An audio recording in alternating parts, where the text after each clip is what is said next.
Maravilha, maravilha. Aqui quem fala é Everson Montanha e mais um podcast do Pesadão, Monte Webcast, hoje com a, a mestre da inteligência emocional, a Daiane Santos. Obrigado por ter vindo Muito e me obrigada pelo prestigiar. convite.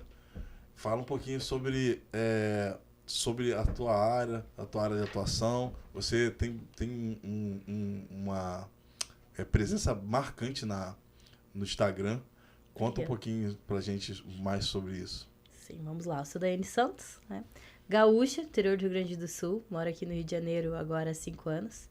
E até falando de Instagram, saiu um vídeo recente que eu consegui fazer uma gravação e explicar um pouquinho mais quem é a Daiane e como eu cheguei, onde eu cheguei, quem eu sou, né? E o que eu faço, essa área de atuação. E eu cheguei numa frase que ela parece estranha, mas que ela repercute muito o caminho e o ponto final. Que é, a Daiane, ela é o resultado do conjunto de histórias que me construíram, um resultado muito improvável do conjunto de fatores e histórias que me construíram até aqui hoje. Né? Então, hoje eu sou mentora de negócios, de liderança, estratégia de negócios, eu falo muito de economia comportamental, e aí eu brinco, economia comportamental é de comer ou de passar no cabelo, o que é isso, né? E as pessoas falam muito do mercado mesmo, quando se fala em economia, se fala muito no mercado de ações, nos investimentos, e se esquece que economia é um mundo. E na época de faculdade já eu pendi muito mais para essa área comportamental. Eu leio inteligência emocional, neurociência desde 11, 12 anos de idade. Fui uma criança meio esquisita. Eu brinco que minha mãe me derrubou do berço, porque era meio estranha aquela criança. Eu lia muito sobre comportamento desde o juvenil mesmo, né? E me encantava. E quando eu fui para a área de economia, entender que o comportamento humano, o nosso padrão decisório interfere diretamente no resultado dos negócios, foi o que mais me encantou. Então hoje eu chego aqui para falar de liderança, para falar de negócios, com esse viés da limitação da nossa racionalidade perante os negócios. E o quanto é importante e indispensável entender de inteligência emocional, entender de padrão comportamental e entender de como nós funcionamos como ser humano e colocar o ser humano em primeiro lugar, para que então você tenha resultado financeiro e você tenha sucesso profissional no seu negócio. Uma das questões que você fala sobre inteligência emocional, eles são usados para vários casos, né? Eu tenho falado muito com pessoas que usam a inteligência emocional em cada tipo de terapia, né? Por exemplo, emagrecimento, estética, para você crescer na vida em qualquer carreira. E você tem um nicho específico que é liderança, né? Você trabalha muito essa parte de liderança. Como é que funciona essa questão? Explica um pouquinho. Se aprende a liderar, né? Como é que se aplica? Vamos lá. Antes de responder se a gente aprende a liderar, eu vou puxar o porquê a inteligência emocional está ligado com absolutamente tudo. Hoje em dia tem crescido, né? Porque finalmente a gente conseguiu chegar à conclusão de que, na verdade, nós não somos seres racionais, como nós acreditávamos durante muito tempo. Então, década de 90 conseguiu se concluir e comprovar através de pesquisas anatômicas de fato do cérebro. Tem um neurocientista chamado Antônio Damasio, que ele escreveu um livro chamado O Erro de Descartes, que é aquela célebre frase, penso logo existo, ela está errada, né? Porque o primeiro circuito que ativa no nosso cérebro diante de qualquer situação é o circuito da emoção. A emoção, ela é automática e nós não podemos controlá-la. Ela vai acontecer. A partir dela é que eu tenho pensamentos, é que eu tenho sentimentos, e aí eu vou entrar em ação. E aí eu vou tomar decisões, somente depois da emoção instaurada. Então, a inteligência emocional não é o que muitas vezes se vende por aí, controle emocional, porque você nunca vai conseguir controlar a sua emoção, hipótese alguma. Ela é automática, você não controla ela. Você gerencia o que você faz a partir dela. Então, quando eu tenho inteligência emocional, que eu entendo melhor o funcionamento das emoções no meu cérebro, o funcionamento das emoções na minha fisiologia, na minha vida, é que eu consigo tomar decisões mais assertivas. Por isso se fala tanto em inteligência emocional em todos os âmbitos hoje em dia. Porque finalmente a gente conseguiu compreender que, na verdade, nós somos seres emocionais que detêm racionalidade. E não seres racionais que detêm emoção. É o oposto. Então, por isso essa crescente, né? E aí, se a gente aprende a liderar, voltando a essa parte. Mas assim, precisou se construir todo esse conhecimento para você buscar esse autoconhecimento de fato, né? Sem dúvida. A questão, porque a gente também conversou com uma pessoa, você está convidado a assistir, Sérgio Rocha, que hoje para você ser aceito numa empresa, se avalia uma série de eventos comportamentais para que você consiga ser aceito numa empresa. Né? Então, de fato, existe a questão do autoconhecimento para que ela possa chegar em determinadas metas na vida, né? Sim, sim. Quando a gente fala muito com donos de negócio, eu lido muito com os donos dos negócios e com a linha de direção, né? Como eu trabalho liderança, então eu falo com os donos e com a equipe de direção, com os diretores, na maior parte das vezes. E a gente repete muito que habilidade técnica a gente treina, a gente ensina. Agora, caráter eu não consigo treinar, eu não consigo mudar. Né? Então, algumas questões mínimas comportamentais, elas precisam ser avaliadas. Por mais que as empresas cada vez mais investem em desenvolvimento corporativo comportamental também, que é o meu nicho, é no que eu ganho dinheiro hoje, no que eu atuo muito nisso hoje, no desenvolvimento comportamental também das pessoas, nessas habilidades, quando a pessoa já tem predisposição, é mais econômico e lucrativo. Então, se avalia muito isso, sim. E aí, essa busca de autoconhecimento, de entendimento das minhas limitações, das minhas competências, as minhas potencialidades é fundamental. E outro grande mito é que existe um perfil pré-determinado para liderar, por exemplo, ou habilidades indispensáveis. Existem habilidades indispensáveis, mas não existe predisposição. Como assim? O líder, ele precisa ser comunicativo, ok. Ele precisa, na verdade, comunicativo não, ele precisa comunicar. Então, muitas vezes, a gente acredita que a pessoa precisa ser extrovertido. Não. Ela pode ser um fantástico, ou o melhor líder, aliás, um dos meus líderes mais incríveis numa empresa que eu atendo, ele é introvertido. E ele é o cara que mais inspira. Todo mundo. Então, liderar a gente aprende, porque liderar é um conjunto de atitudes e habilidades perante um grupo. Liderar é quando você inspira comportamentos positivos. E isso não tem a ver com cargo. E isso não é inato. Tem gente que talvez tem maior facilidade devido ao perfil comportamental, devido ao perfil de personalidade que a gente chama. Então, ela tem mais facilidade, mais abertura em busca do novo, em busca de desafios. Mas isso não quer dizer que ela vai ter sucesso na liderança. Porque você não recebe um título de líder. Não é um cargo, não é uma função. Você tem que ser reconhecido como. As pessoas que estão à sua volta precisam te reconhecer como líder e te ouvir de verdade. Te escutar de verdade. Quando você fala, você é escutado e as pessoas seguem o seu exemplo. Isso é liderar. E para isso, você pode ser um estagiário da empresa. E ainda assim, você ser um líder. Então, a busca do autoconhecimento é o princípio básico. Eu falo que coincidentemente, trabalho num tripé da liderança de sucesso, que é autoliderança, gestão de pessoas e estratégia. Né? O princípio é a autoliderança. Eu só vou ser líder de equipes, ou líder de negócios, ou líder de um mercado se eu souber liderar a mim mesmo. Se eu entender o meu processo decisório, se eu entender as minhas limitações e o que eu faço de melhor. Uma pergunta até que dentro da sua, essa questão é uma autoavaliação, né? Que você está dizendo. Isso também eu não queria até que tu perdesse o raciocínio, mas para pegar o fio da meada, porque era uma coisa que eu tenho um problema em mim. Eu tenho um perfil de liderança que eu enxergo, né, onde eu vou, ou o que quer que eu faça, eu meio que mandão. Eu sei exatamente delegar, eu sei como falar. Comandar. Exatamente. Só que eu tenho muita dificuldade na questão da omissão, de ser submisso. Dificuldade, assim, não de não fazer, né? Mas porque por sempre ter essa personalidade, eu tenho uma certa dificuldade da forma. Vamos dizer, eu sei que eu tenho que andar por esse caminho aqui.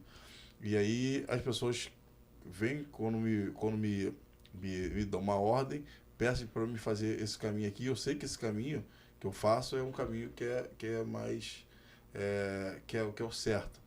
E talvez eu tenha essa dificuldade de saber que eu tenho que fazer esse caminho que estou sendo mandado a fazer, mas eu também não sei ainda como lidar com isso. Perfeito. Eu tenho essa certa dificuldade. E aí, eu prefiro trabalhar para mim do que trabalhar numa empresa, por exemplo. Por conta que eu vou ter que buscar esse degrau, né, de trabalhar por baixo. Queria que tu me falasse sobre essa questão. Isso é uma coisa que eu teria realmente que trabalhar. Tem uma série de camadas aí, tá?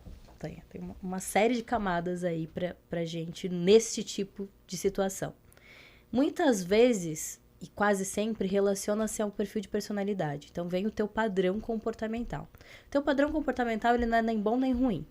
As pessoas, quando elas vão buscar uma ferramenta de identificação, não raras vezes elas chegam pra mim e dizem assim, nossa, Daiane, agora você vai acabar a tua admiração por mim, porque você vai ver os problemas que eu tenho, como é difícil de lidar comigo. Eu digo isso, gente, não tem um perfil melhor do que o outro. Cada perfil, ele é diferente. Dentro do seu perfil, ele tem a sua competência emocional e tem a sua limitação. Então, ele tem predisposições. A nossa busca nesse autoconhecimento é entender o que eu desejo da minha vida, qual é o meu perfil, em que ele me ajuda, em que ele me limita. Na parte que ele me ajuda, eu vou potencializar isso. O que ele me limita, eu preciso trabalhar para que ele não me atrapalhe. Então, muitas vezes, eu não trabalho para outros. Eu também não. Eu tive 2 anos de carteira assinada, foi um projeto gigante, foi construção naval, inclusive, na época que eu atuava mais como economista, de fato, então fui orçamentista, foi um projeto maravilhoso, disse legal, currículo, aprendi pra caramba, mas não é isso que eu quero pra minha vida. E tá tudo bem. Tá tudo bem eu querer ter o meu negócio e eu entender que eu funciono melhor assim. O que eu preciso tomar cuidado é quando, muitas vezes, alguém de fora está vendo um sinal que eu não estou vendo e eu não quero aceitar, porque está vindo de outra pessoa. Eu quero aceitar somente o meu ponto de vista. Aí eu preciso tomar um cuidado. Eu não estar disposto a receber ordens não quer dizer que eu nunca vou receber ordens. Porque quando a gente tem um negócio, o cliente manda na gente. Sim, até quando, por exemplo, aqui, você está vindo aqui conversar comigo. Né? Dentro do que a gente combinou, eu tenho algumas obrigações para você. E não necessariamente eu posso não te atender da maneira. E você pode vir em mim me cobrar. E aí vai caber de mim aceitar. E aí, para mim, esse tipo de relação, eu aceito. Porque se você me cobra uma situação que tá combinada, tá tudo certo. Sim. Né? Agora, por exemplo, hoje eu vivo uma situação num cliente que eu trabalhei, eu sempre trabalhei sozinho, fazendo mídia social. E agora tem um camarada que meio que dita as regras. Ele é um cara super show de bola, o cara é muito tranquilo. Né? Mas assim, a relação modificou um pouquinho, porque algumas coisas que existe o comando, eu já sabia como fazer, a direção que eu precisava fazer e tudo mais. Então existe não é um problema, mas um incômodo. Sim. Nessa questão. E aí, assim, evidentemente, eu não deixo transparecer, tudo mais, faço o que precisa ser falado, mas existe uma coisa que isso, como eu já vejo como positivo, porque eu já sei que eu tenho esse problema. Sim. Então, assim, é o que você falou, potencializar o que eu tenho de melhor e tentar minimizar esse problema. Isso. Uma estratégia muito interessante para isso é o líder, ele precisa ser admirado, como a gente falou, né? Ele precisa ser reconhecido. Então, precisa ser inspirado de alguma forma. Talvez está faltando um pouquinho de confiança aí nessa relação. Eu não digo confiança pessoal. É porque eu já fazia isso. Eu sei fazer. Alguém está me pedindo diferente uma coisa que eu já estou acostumado a fazer. Talvez a estratégia no meio do caminho mudou. Eu não tenho todas as informações. Que tal se eu perguntar todas as informações? Por que agora mudou isso? E aí eu vou entender melhor. Normalmente, quando a gente passa uma instrução ou a gente recebe uma instrução, a gente consegue segui-la melhor se a gente entende o porquê ela precisa ser executada. Então, às vezes, a pessoa não tem essa comunicação também. Ela chega e pede, faz isso daqui. Por quê? Qual é a relevância desta atividade desta maneira? Quando a pessoa te explica, você entende e você faz com mais gosto. Você consegue entender melhor e seguir de maneira estruturada. Outro ponto é em que eu admiro essa pessoa. Quando eu me pergunto em que eu admiro essa pessoa, eu também consigo respeitar muito mais o ponto de vista dela e as solicitações dela. E não existe pessoa no mundo que eu não consiga admirar. Não existe pessoa no mundo que eu não consiga encontrar um ponto positivo para admirar, por mais simples que seja. Eu consigo olhar para essa pessoa e dizer, isso daqui ela tem de positivo. Ela precisa melhorar num monte de coisa, mas isso daqui ela tem de positivo. E nisto eu posso respeitá-la. A partir daí eu tenho uma via de comunicação mais aberta com a pessoa e eu consigo trazer esse porquê, esse motivacional para dentro da relação e ser mais saudável. Muitas vezes isso é uma barreira de segurança nossa mesmo. Eu vou cometer um erro por causa de um pedido de outro, não quero cometer esse erro. Então, são sempre defesas que a gente coloca na nossa frente e que os nossos liderados também colocam. As pessoas são dessa forma, as pessoas buscam sobreviver e se defender. Então, eu procuro estratégias de como baixar um pouquinho a guarda com essa pessoa para o relacionamento ser mais saudável. Dentro do teu trabalho, quando você falou que você, de fato, potencializa esses diretores, donos de empresa, a ter uma operação mais cordial, mais produtiva. Humana. Né? E assim, então, na verdade, tu tá todo o tempo avaliando esse tipo de coisa, né? Então, achando a falha, achando e dando essa direção, né?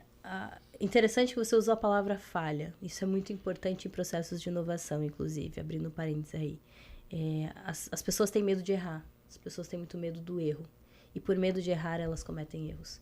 Então, a primeira coisa que a gente faz dentro de um processo de inovação, dentro de um processo de estruturação de cultura e empresa, é substituir a palavra erro pela palavra falha. A palavra falha reduz o sentimento negativo gerado nas pessoas. Então, quando eu falo falha, é mais fácil de corrigir do que erro. Erro remete emocionalmente a algo mais difícil de solução, né?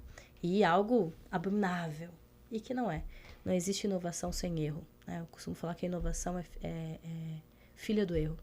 Né? Então, são errando que você consegue não errar de novo, novamente, né? Erros evitáveis. A gente fala erros evitáveis. Falhas evitáveis a gente não tem. Mas existem falhas que são as mães, de fato, da inovação.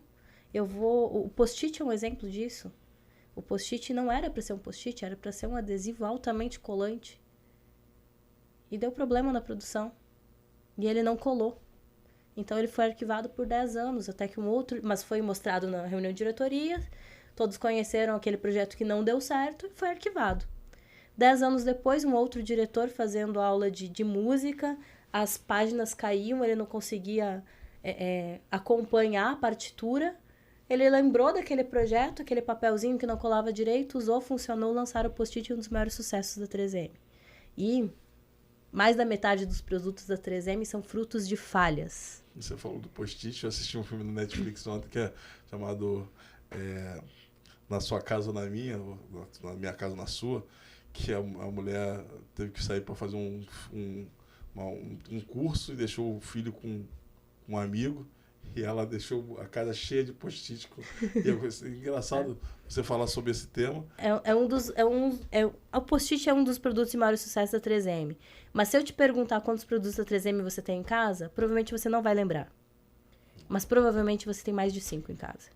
Porque a gente não vê estampado tanto assim a 3M, mas ela está em tudo. Desde o post-it até a resina do dente, que o teu dentista usa.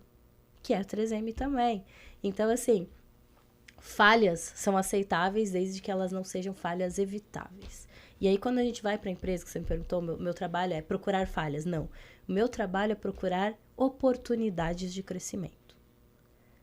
Então, mesmo a falha vista como uma oportunidade de crescimento. Como eu transformo erros evitáveis, eu elimino eles, e transformo falhas em oportunidades de crescimento dentro de uma empresa. E isso sempre se relaciona, sempre está falando de relacionamento de empresas.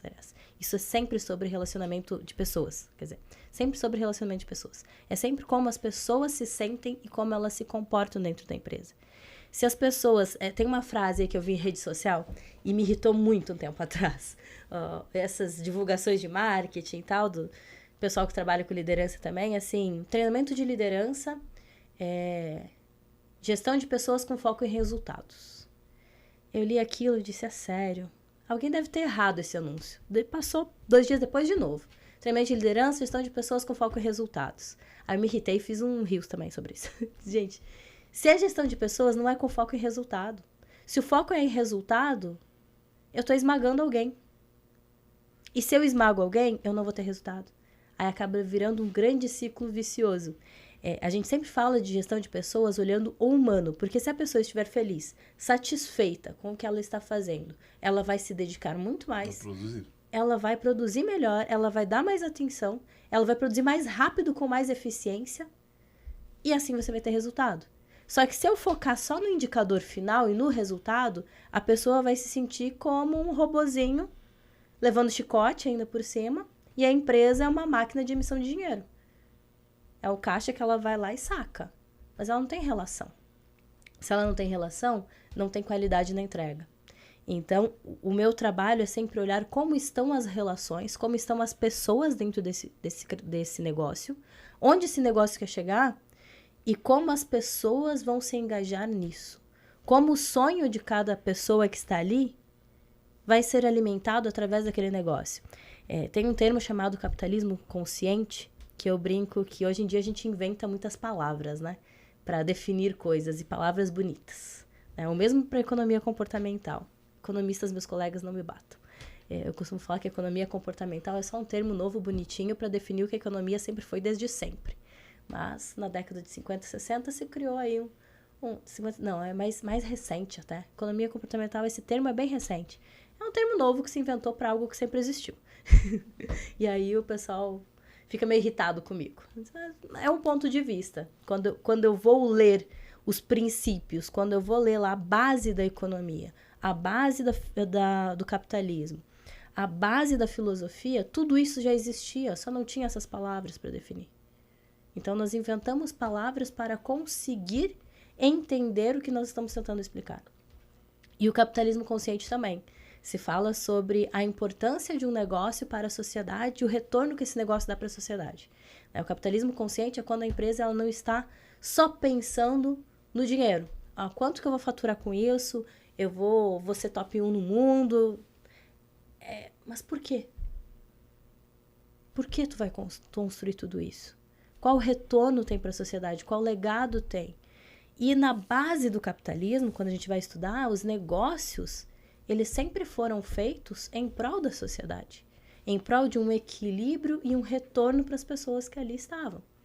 Então, essa é a base do capitalismo, não é novo, não é capitalismo consciente, um termo novo, porque a gente está preocupado com o mundo. Na verdade, a gente está voltando ao que era. Em dado momento, a gente se perdeu. A humanidade se perdeu na ganância e foi para o lucro extremo, né? Lucro acima de tudo. E a história, ela não tem pena da gente, né? Os anos se passam e não tem dó da gente. Porque a gente se enganou ali, não entendeu direito como funciona a vida. Coitadinhos de nós. Não. Big empresas quebram recorrentemente. Por quê? Baixa custo, aumenta lucro. Baixa custo, aumenta lucro. Baixa custo, aumenta lucro a todo custo, a todo preço. Ele olha somente aquele indicador. E a empresa focada no indicador de resultado, na lucratividade, ela tem um sucesso rápido. Mas ela cai. Não tem constância. Ela quebra. A empresa que tem foco em pessoas, em desenvolvimento das pessoas, e que coloca em primeiro lugar os seus colaboradores, não é os seus clientes, não. É os seus colaboradores. Ela vai ter um crescimento mais lento, mas ele é mais sustentável e ao longo dos anos vai ser muito maior do que as outras. Muito maior. Ela não vai morrer no meio do caminho, ela vai ser perene. Eu vi você falando sobre chicote e tal, e até me deu curiosidade, porque eu fui trabalhando no comércio, eu fui motorista de ônibus, e motorista de ônibus ainda é chicotado ainda, né? Porque ainda não tem essa... Olha, o motorista de ônibus é o ativo da empresa. Sim. E poucas empresas têm essa percepção, né? E assim, a gente não precisa nem falar de salário, mas essa qualidade de vida que eles não têm, né? Então, assim, Você vê ainda, assim... Muito. Não é só empresa de ônibus, Você até quebra de paradigma, deve ser até uma resistência, né? Até para contratação, quando chega lá ver teu briefing, ó, como é que eu vou apresentar isso, isso e isso. Quando você apresenta você precisa de mudar isso. Tu vê essa resistência? Demais, demais. Já ouvi assim, vou lá fazer o relato, as pessoas não estão tendo qualidade de vida, hora extra em excesso. E normalmente hora extra em excesso, ele me remete a problema na liderança. Hora extra em excesso nunca é problema do funcionário. É problema da gestão e da liderança. Ou você tem pouco efetivo, ou você contratou errado, ou você não tem processo gerencial. É um desses problemas. Ou você não tem um processo bem definido, e aí ou você não delega direito, você acaba tendo muito retrabalho, muito erro. Você não contratou corretamente, a pessoa não tem a qualificação, e aí também vai ter hora extra. Então, é sempre o problema da gestão. E muitas vezes eu vou apresentar, olha só, nós estamos com problema de hora extra em excesso, qualidade de vida não existe para essa equipe, então, assim, estão massacrados, enfim. Você tem uma galera muito sênior aqui, né? Muito, muito boa para ser problema de qualificação. O problema é outro. O pessoal faz muito corpo mole, Daiane. É que você não sabe, o pessoal faz muito corpo mole, é muito mimimi. Aí você respira 3 vezes e diz assim, meu Deus, vamos lá. E aí você vai entender qual é a causa desse problema. Porque muitas vezes a pessoa que está ali na frente, ela nem sabe que está faltando alguma coisa de gestão. Mas você acompanha a operação? Sim. A operação vê relatos? não. A operação não. Eu trabalho com consultoria, mentoria, treinamentos, né? Eu tenho pessoas da minha equipe que aí sim vão acompanhar processos, vão acompanhar planejamento estratégico. Dentro da minha empresa que você oferece, sim. Tem alguém que vai cobrir isso. Sim. Porque é humanamente impossível cobrir todas as pontas, né? Não tem como. Então, algumas empresas que são menores, é viável a gente terceirizar planejamento estratégico e gestão de processos, por exemplo. Que é o que cada um vai fazer. Qual é a sequência de atividade? Porque não raras vezes, eu vou pegar esse exemplo de hora extra de novo, que é comum em vários setores, não raras vezes esse problema é falta de processo. Porque tem uma atividade, a atividade chegou aqui para o time, essa atividade precisa ser feita. Quem vai fazer? Quando vai entregar? Qual é a ordem? 3 pessoas começaram a mesma atividade, fizeram de maneiras diferentes e chega lá nenhuma das 3 é o correto, é o que se esperava. Mas não teve orientação, não teve o processo definido. Então, você precisa ter esses processos definidos para que o objetivo seja alcançado. E muitas vezes, quando a empresa é pequena, a gente consegue terceirizar isso. Empresa média, grande, precisa ter um setor interno para isso, porque senão é muito caro para a empresa. A gente também precisa avaliar isso. E aí é um ponto que nós entramos com o olhar estratégico. Vale a pena você subcontratar alguém, você tem um especialista externo aqui dentro, ou você contratar um especialista interno e criar os teus processos. Então, em algumas empresas, a gente diz, olha, você precisa contratar alguém e resolver esse teu problema. E a gente está aqui observando, né? Então, a gente dá alguma orientação, mas você precisa ter alguém interno. Ou você precisa contratar alguém externo para resolver esse problema. Faz parte do nosso trabalho, porque eu costumo falar que a gente entra no coração da empresa. Nós vamos entrar para trabalhar cultura, trabalhar a estratégia do negócio como um todo, a partir das pessoas, valorizando e respeitando as pessoas, para que o negócio possa crescer de maneira estruturada sem custar a saúde de ninguém, nem do dono, nem da diretoria, nem da gerência, muito menos de quem está na ponta. Não pode custar o que não tem preço. Isso é inegociável, né? E para isso a gente vai olhar uma série de questões e muitas vezes vai dar um diagnóstico que nossa empresa não vai atender ou vai atender. Então, é muito individual, é muito cada empresa, o tamanho da empresa, o setor da empresa. Tem negócios que são muito peculiares e que precisam de soluções internas. E tem setores que são mais simples e que muitas vezes uma solução externa é mais barata e eficaz. Então, varia muito. Desde que sempre a premissa é valorizando aquela pessoa ali. Tem uma frase, quando você falou de não ser valorizado as pessoas, tem uma frase do Valdez Ludwig. É um palestrante magnífico. Que ele diz assim, a única coisa que presta no teu negócio são as pessoas. E muitas vezes os donos de negócio esquecem isso. Se ele não tiver as pessoas lá, não tem sistema que opere sozinho. O ônibus não vai andar sozinho. Precisa da pessoa. Essa tecnologia do motorista do carro autônomo, até chegar aqui no Brasil. Não é bem assim. Um colega, um grande amigo, até essa semana, a gente estava trocando figurinha ali sobre uma implementação. E ele é um colega que a gente troca muita informação, é muito complementar a atividade. E ele, poxa, eu tô pensando aqui, tá faltando material. Fui testar o tal do Chat GPT aí, a tecnologia, né? A inteligência artificial. Perguntei pra ele, ele me respondeu de um jeito. Caramba, ferrou, acabou nosso trabalho. Ele me falou, acabou nosso trabalho. Pedi dinâmica, ele me deu dinâmica. Eu disse, tá, mas ele não facilita ainda. Ele não conversa com as pessoas ainda. Ele não vai lá. Ele não consegue ler emoções ainda. Porque uma coisa é ele te dizer a dinâmica, outra coisa é ele te dizer a leitura do final dessa dinâmica.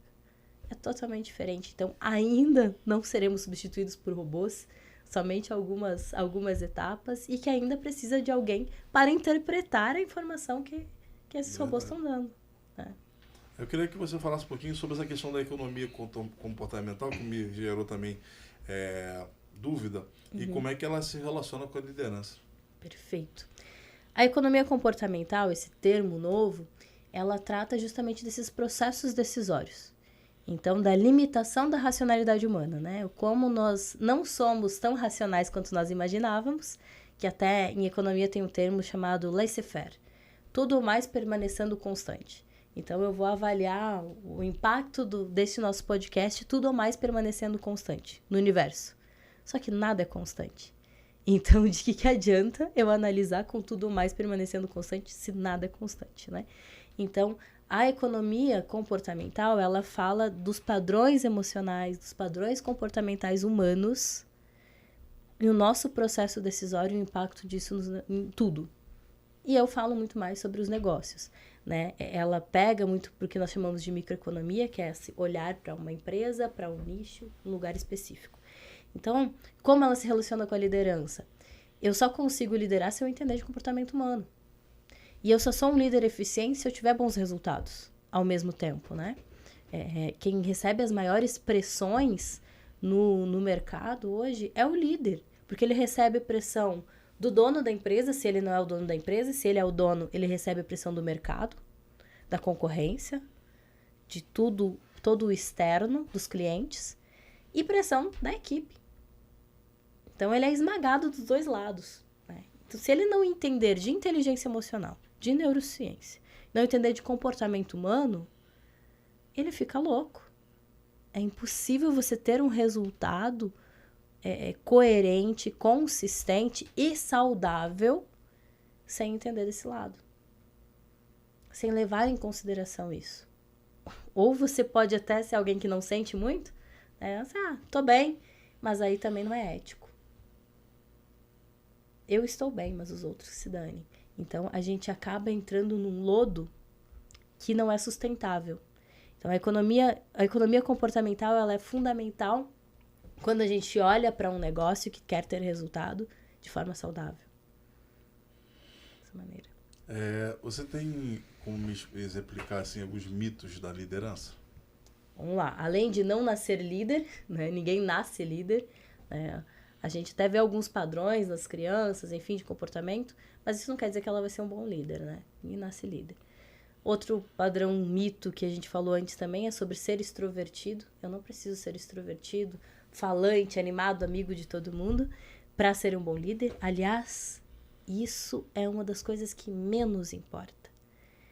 Teve uma frase em uma reunião, inclusive, de diretoria de uma empresa que eu atendo, em que o extrovertido estava assim, mas a equipe me adora.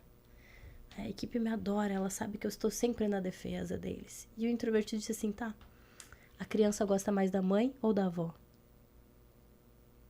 A criança gosta mais da mãe ou da avó? Acho da avó. Por quê? Por causa que deixa eu fazer tudo. Exatamente. Então, ser o queridão da equipe não quer dizer que você é um bom líder também. A mãe, ela precisa dar limites e liderar também se relaciona a isso. A dar limites, não só fazer o que lhe é solicitado, lhe é pedido o tempo inteiro. Outro grande mito é esse, de que preciso ser o amigo da minha equipe. Preciso. Eu preciso ser o que ela precisa no momento que ela precisa. Outros mitos sobre liderança, que um cargo né? Eu sou gerente da empresa e, portanto, eu sou líder. Não, você é um gerente. Você pode ser chefe de algumas pessoas. Mas para ser líder, as pessoas precisam te reconhecer como tal. Você precisa inspirá-las. Muitas vezes você não precisa nem falar. A tua presença já fala por si só. As tuas ações já falam. Então, um cargo não representa ser líder. O líder não nasce pronto, ele não nasce com cargo. São os mitos que a gente acaba vendo mais a vir à tona, né?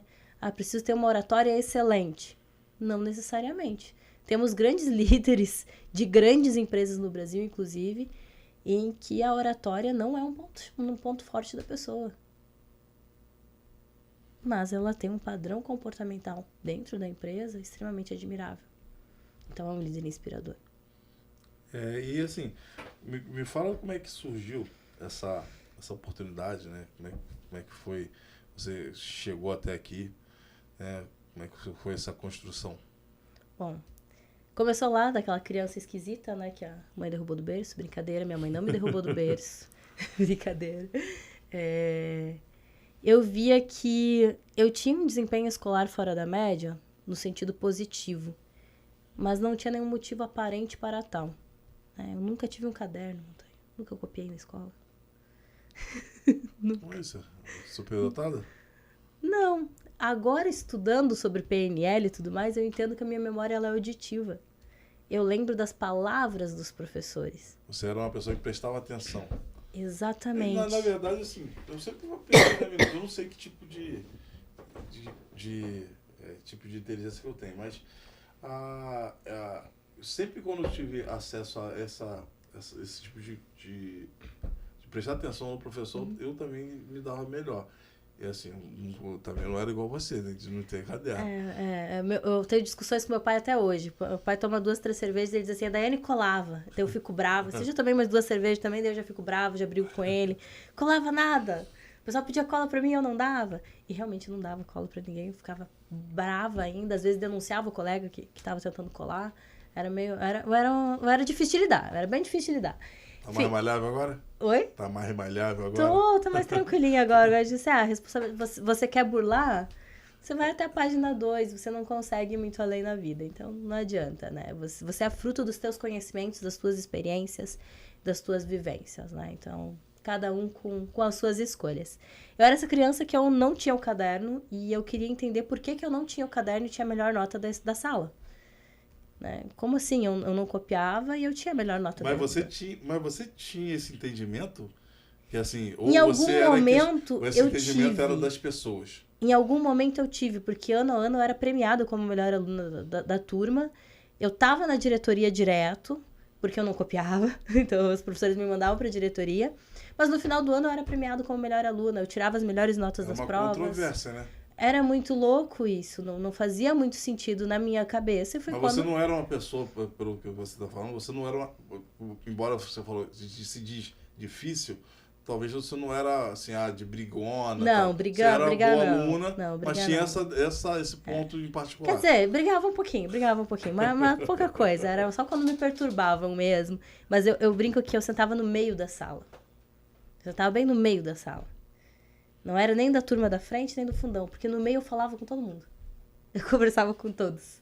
Então eu pegava ali, enquanto o pessoal estava copiando do quadro, eu queria conversar. E aí eu não tinha caderno, ia pra diretoria, enfim, eu fazia uma aposta com a diretora. Né? Toda vez que eu ia pra diretoria, eu fazia uma aposta. Eu dizia assim, por que eu tenho que copiar? Porque faz parte do... Tá, mas eu tenho um livro. O conteúdo está no livro. Se eu quero ver em casa, eu vou ler no livro. Por que eu tenho que copiar de novo? Pra mim, isso já era um retrabalho sem sentido. Com 10, 11 anos de idade, eu já entendi que aquilo era retrabalho e gasto de tempo que pra mim não fazia sentido. Não, o pior é que, assim, incrível como a gente passa a vida toda fazendo isso. E aí eu dizia assim, se eu não tirar 10 na prova, eu copio da próxima vez. Ela dizia, tá bom, eu ia lá, tirava 10. E aí começou ali as minhas leituras de neurociência, leitura sobre entendimento do cérebro, como o pensamento funciona, como se dá o comportamento, o perfil de personalidade. Eu comecei a ler com 11 anos de idade isso. Eu falo que com 12 anos meu irmão entrou na faculdade de Direito e ele recebeu eu tinha 12, né? Meu irmão é 12 anos mais velho que eu. E ele tinha que ler o livro do Maquiavel, O Príncipe. E eu lembro que ele reclamou alguma coisa do livro, eu pedi emprestado, eu li, entendi, gostei e li de novo. E virei um mini monstrinho, porque daí eu entendia mais de comportamento humano ainda, né? E nessa época eu já vendia, minha mãe fazia queijos, né? Eu sou filha de pessoas muito humildes. Meu pai é analfabeto total, minha mãe é analfabeta funcional. Meu pai era peão de fazenda e minha mãe faxineira da fazenda. Fui ter acesso à internet com 14 anos de idade. Não tinha acesso a nada disso, só livros mesmo. E já vendia queijos com a minha mãe, a gente montou Com 9 anos eu vendia queijos que ela fazia, com 14 anos eu já contratei 2 primos para ser nossos funcionários, gerenciava tudo. E comecei a entender muito mais de comportamento humano e aplicar dentro do nosso negocinho pequenininho e cresceu muito. A gente tinha fila de espera de 15 dias para entregar um queijo. E vendia fracionado, que era mais caro, porque era o queijo que meu pai cortava para comer em casa, eu vendia o queijo dele. Então, assim, tinham vários contextos. Fui para a faculdade de economia logo depois. Eu brinco que eu só não fiz nada ilegal e nem vendi minha mãe. O resto eu já fiz. Eu já trabalhei com muitas coisas. Já tive uma confeitaria em casa. Eu fui me construindo dentro do empreendedorismo e sempre buscando mais evoluir e estudar muito. Eu leio e estudo pra caramba. Eu chego a ser chata com isso. Né? Às vezes é chato. Que tem um cara que ele fala assim, tem uma diferença muito grande entre a técnica e o princípio. Hoje no mercado tem muita gente explicando técnica. Mas nem eles conhecem o princípio. De onde surgiu essa técnica, essa ideia? E eu vou lá nessa origem. Lá nesse princípio. Então, estudei economia, sempre estudando os assuntos mais difíceis que você imaginar. Na faculdade de economia também nunca tive caderno, tinha agenda lá que a gente ganhava da faculdade, tinha 80 páginas, eu não gastava as 80 páginas até o final do ano. E também recebi destaque, fiz artigo e tal, acabei indo para a área naval durante um tempo. E na área naval, lá em Recife, eu mudei do interior do Rio Grande do Sul, fronteira com a Argentina, uma cidade chamada Horizontina, 18 mil habitantes, e fui para Recife, trabalhar numa terceirizada da Petrobras. Eu nunca tinha ido até Porto Alegre. Aí eu mudei para Recife, com 20 anos, e assumi o orçamento de uma construção de uma plataforma. E ali eu tive meu primeiro colapso emocional. Só para recapitular. Você formou? Não formei. Não tinha formado ainda? Não, ainda? Transferi. Transferiu para lá, para Recife? Isso. Surgiu uma oportunidade, eu peguei a mala e fui. Na tua cidade mesmo você teve a oportunidade e foi lá para meus tios moravam lá em Recife, surgiu a oportunidade, eu fiz a mala e fui. Sim. Mas eram tios que eu não via há 15 anos, eu não conhecia eles. Você foi morar perto deles ou foi morar com eles? Com eles. Durou 6 meses na casa deles. Não, deu 7, 8 meses. Exato. Eu já morava sozinha em Horizontina, então morar com alguém já não fazia muito sentido pra mim, né? Então, fui morar sozinha depois. Esse período foi só um período pra reconhecimento, né? Foi uma loucura, né? Quem é que faz isso sem... Eu tinha uma reserva lá no banco que era me dar uma subsistência de 6 meses. Loucura. Eu brinco que eu tenho uma pitada de loucura na minha história aí. E que eu aprendi depois com outras pessoas, que eu sempre chamei de loucura, que na verdade foi coragem. Coragem de sair daquele mundinho que eu conhecia e ir pro totalmente inesperado. Porque eu digo que eu fiz um intercâmbio dentro do Brasil. Quando eu cheguei lá na faculdade, eles falavam, eu não entendia eles, eu falava, eles não me entendiam, porque o sotaque é completamente diferente. Parecia outro idioma. Então, foi muito difícil. A obra é um ambiente extremamente hostil, principalmente para mulher, jovem, com 20 anos. É muito hostil. Não, ainda mais o pessoal de lá, né? Que são Mas é o pessoal do Brasil inteiro dentro da obra. Dentro da obra você tem gente, eu brinco, tem humanos de todas as espécies. Né? Tem de tudo lá. Então eu tive um colapso emocional. E no meio desse colapso emocional foi quando surgiram as formações mais caras aí de liderança, inteligência emocional. Eu digo mais caras porque o primeiro que eu paguei, eu lembro que eu fiz a conta, eu disse assim, não vou fazer esse treinamento. Meu irmão mandou fazer, eu disse, não vou fazer esse treinamento, tá maluco? Ele, por quê? Eu disse, porque é o custo de um semestre da minha faculdade. Um curso de 3 meses, 48 horas. É o equivalente que eu pago um semestre da minha faculdade. Eu não vou fazer. Tá maluco? E aí tinha os livros lá, vou comprar os livros. Sou autodidata, vou comprar os livros. Comprei os livros, comecei a ter resultado com os conceitos dos livros. E eu disse assim, quer saber? eu vou fazer esse treinamento. Se só lendo eu tô tendo resultado, eu acho que tem algo a mais aí dentro. E graças a Deus eu fui fazer. Que bom que eu fiz. Né? Fiz o treinamento. Tranquei uma matéria na faculdade para poder fazer o treinamento. E no final, foi quando começou a Lava Jato e tudo mais, na metade pro final desse treinamento. E foi quando toda a minha equipe foi demitida, menos eu. Porque eu tinha mudado o meu padrão comportamental. Porque eu não era mais arrogante, petulante, mal educada com as pessoas. Porque eu tinha aprendido a sorrir. Porque eu tinha aprendido a falar com as pessoas, eu tinha aprendido a dizer não de maneira educada. E a apresentar as minhas ideias de maneira que fosse interessante para os outros. E foi quando eu fiz a troca de carreira também, em 2013, 14, foi quando veio o Lava Jato de vez, arrasou a área de petróleo e gás, e eu migrei totalmente. Eu nunca deixei de fazer cursos e tudo mais de empreendedorismo, liderança, eu sempre fiz paralelo. Sempre fui voluntária dentro de projetos e ONGs dentro da faculdade. Mas 2013 foi a ruptura. Foi quando eu disse, ok, agora eu vou assumir esse outro lugar. 5 anos trabalhei numa das maiores do mundo, uma multinacional que tem 112 anos hoje, 111 anos de história. 5 anos eu trabalhei nessa franquia, cheguei a ser microfranqueada e saí quebrada, foi meu segundo colapso emocional, foi ao final. Eu saí quebrada financeira e emocionalmente.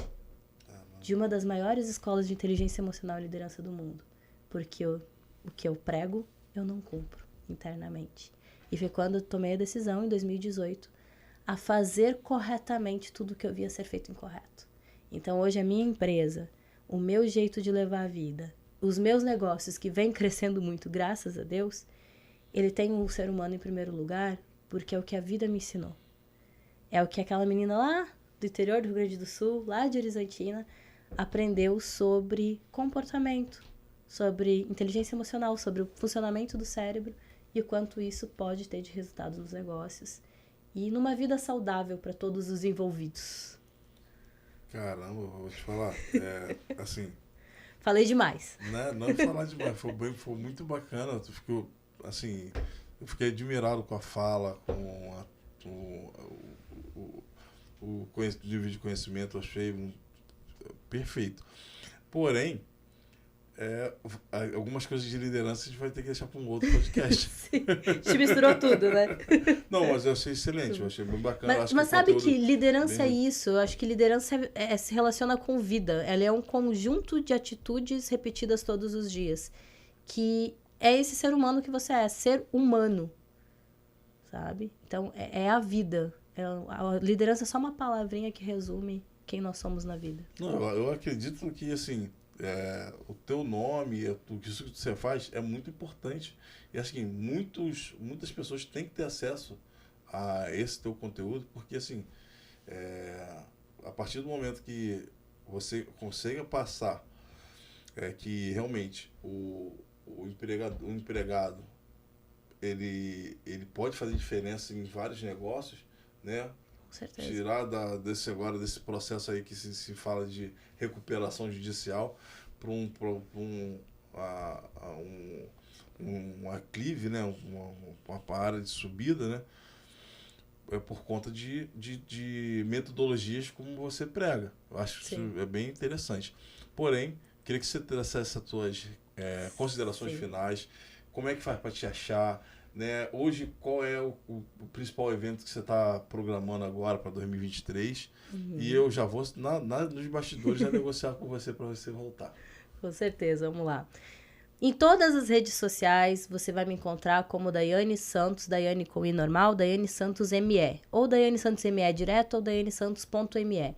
YouTube Daiane Santos ME, LinkedIn Daiane Santos ME e Instagram Daiane Santos.me. Então, você me encontra lá em todas as redes com esse subnome. Meu site é daianesantos.com.br. Lá tem um pouco sobre a empresa e não somente a Daiane, que a empresa não é só a Daiane, né? Eu empresto meu nome e a minha imagem, mas existem muitas outras pessoas envolvidas, tão boas ou melhores do que eu, dentro desse processo todo de humanizar as empresas. E eu gosto muito de um termo que tem ganhado muita notoriedade no nosso meio hoje, e é muito importante, que a empresa ela é capaz de curar. E essa é uma das nossas grandes missões. Potencializar líderes para negócios transformadores e inovadores e potencializar as empresas para que elas possam curar as pessoas e não adoecê-las. Então, acompanha a rede social, a gente está lá com vários conteúdos. Prometo intensificar os conteúdos, tem tido um movimento para isso. Esse ano estamos muito focados ainda em empresas médias, mas nós também já estamos atendendo, voltamos a atender finalmente em 2023 o microempreendedor, o pequeno empreendedor, empreendedor individual. Nós ficamos 2 anos e meio sem atendê-los por estratégia interna, senão o meu negócio morreria, então a gente precisa, o que eu vendo, eu aplico comigo também, né? Então, esse ano nós conseguimos voltar a atender esse público, tem mentoria em grupo, tem alguns eventos acontecendo no Rio, um por mês normalmente, de maneira presencial, Zona Sul ou centro da cidade. Na rede social você sempre vai ter a data, o tema, são temas variados, onde a gente entrega ferramentas em que amanhã você vai colocar no teu negócio, vai se tornar um líder melhor, e o teu negócio vai começar a curar novas pessoas. Quero também, eu vou te convidar para a gente desmembrar essa questão da liderança na live do Pesadão, à noite. Vou combinar contigo também. Vou torcer também, vou ficar muito na torcida para você prospectar empresas de ônibus aqui no Rio. Prospecte empresa de ônibus. A empresa, quando você fala, você chega lá na empresa de ônibus, conseguiu fechar alguma mentoria para lá, você me fala. Porque, eu quero ver... Vou buscar, tá aí um pedido, vou buscar. Vai ser muito bacana se um empregador entender essa metodologia que você tem e não só visar só o lucro. Isso acho que vai ser um fundamental. Quando a gente deixa de colocar o lucro como ponto final e sim um meio, se torna mais sustentável, muito mais sustentável o negócio. Agora a gente está no meio de uma campanha salarial, só para você ter uma ideia. O setor rodoviário, ele é um setor que ele teve uma alta muito grande, assim como aconteceu com a área de petróleo e gás. Também houve, a Lava Jato também bateu aqui, descobriu uma série de coisas, empresas fecharam e o rodo de dinheiro acabou no setor. E a justiça ela bloqueou o aumento de passagem, né?